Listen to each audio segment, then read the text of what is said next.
Hello, नमस्कार. मी ज्योती आणि माझ्या एका नवीन व्हिडिओत तुमचं स्वागत. आय होप तुम्ही मस्त मजेत असाल. तर चला, आज आहे संक्रांत आणि संक्रांतीच्या सर्वांना हार्दिक शुभेच्छा. तिळगुळ घ्या आणि गोड गोड बोला. आणि संक्रांत होती म्हणून मग जरा लवकर उठलेले होते आणि पटापट रांगोळी असं सकाळी काढून घेतली दारामध्ये आणि त्यानंतर लगेच स्वयंपाकाला सुरुवात केलेली होती. कारण नैवेद्य वगैरे दाखवायचा असतो म्हणून मग मी आता पटापट स्वयंपाक इथं करते. आणि चहा ठेवलेला होता आणि भातही लावून झालेला होता. भात मी पातेल्यामध्येच टाकलेला होता आणि त्यानंतर आमटीचे इथं दळून झालेलं होतं आणि डाळीचं पाणी काढून आता आमटीमध्ये टाकणार आहे. तर इथं मसाला वगैरे तयार करून घेतला मी आणि तेल सुटेपर्यंत मस्त परतून घेतला. त्यामध्ये 1 चमचा लाल मिरची पावडर, गरम मसाला, थोडीशी हळद टाकून पुन्हा तेल सुटेपर्यंत परतवून घेतला.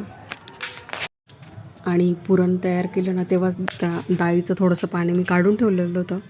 आता तेच पाणी मी यामध्ये टाकणार आहे. त्यामुळं डाळीची जी आमटी टाकतो ना, डाळ टाकल्यानंतर तर त्याची टेस्ट आहे ना अगदी मस्त लागते. तर मग मी इथं थोडीशी डाळ आणि पाणी काढून ठेवलेलं होतं तर तेच यामध्ये टाकलं आणि आता थोडंसं अजून जास्त पाणी टाकेल आणि जेवढी मला म्हणजे आमटी बनवायची ना त्यानुसार तसं मी पाणी इथे टाकून घेते. आणि त्यानंतर 1 चमचा मीठ टाकलं आणि थोडीशी कोथिंबीर टाकली आहे आणि पुन्हा असं उकळी छान आल्यानंतर आहे ना गॅस बंद करेल, म्हणजे आमटी व्यवस्थित आपली उकळल्या जाईल. आणि आमटी भात झाल्यानंतर आहे ना मग मी पुरणाच्या पोळ्याही लगेच करून घ्यायचं ठरवलं, कारण मग नंतर फार उशीर होतो. आणि भज्यांचं पीठही भिजून ठेवलेलं होतं. तर 4-5 पुरणाच्या पोळ्या माझ्या करून झालेल्या होत्या आणि 2-3 बाकी होत्या. तर मग म्हटलं तर त्याही करून आहे ना नंतर मग भजे गरम गरम वगैरे तळता येतात. तर मग मी थोडेसे ना नैवेद्यासाठी भजे ना साईडला असे थोडेसे काढून ठेवलेले होते.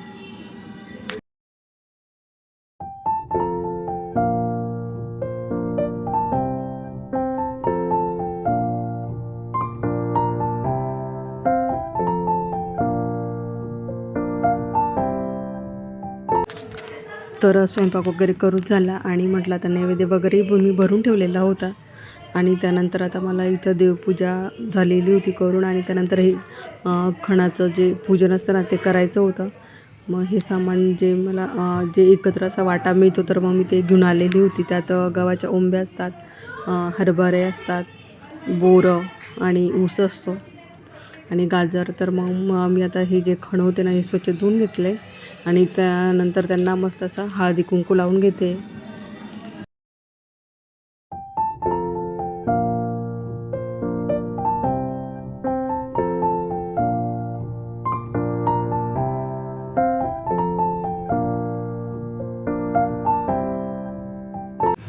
हळदी कुंकू लावल्यानंतर ना त्यात मी तिळगूळ टाकून घेते. त्यानंतर थोडेसे तांदूळ टाकते आणि जे गव्हाच्या ओंब्या, हरभरा आणि बोरं आणि गाजर आहे ना तेही मी त्यामध्ये टाकून घेणार आहे.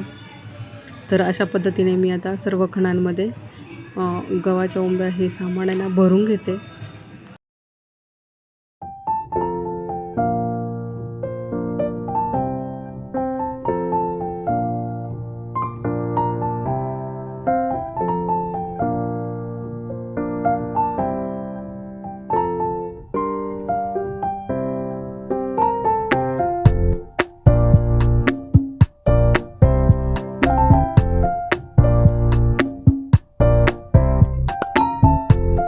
आणि खणामध्ये जे सामान मला भरून ठेवायचं होतं ना ते मी भरून ठेवले व्यवस्थित.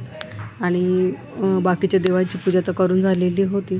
त्यानंतर आता हे खणांची पूजा मी करून घेते. तर इथं मी थोडे असे तांदूळ आहे ना ठेवले आणि त्यावरती मी एक खण ठेवणार होते. आणि त्यानंतर मग मध्ये ना गणपती ठेवते, तर थोडेसे तांदूळ आहे ना मी मध्ये ठेवले. त्यावरती हळदी कुंकू टाकला आणि त्याच्यावरती गणपतींची स्थापना केली. आणि त्याच्या ज्या साईडनी ठेवलेले तांदूळ आहे ना त्यावरती मी ते हळदी कुंकू टाकून घेते. आणि त्यानंतर मग त्यावरतीच मी हे खण एक एक ठेवणार आहे.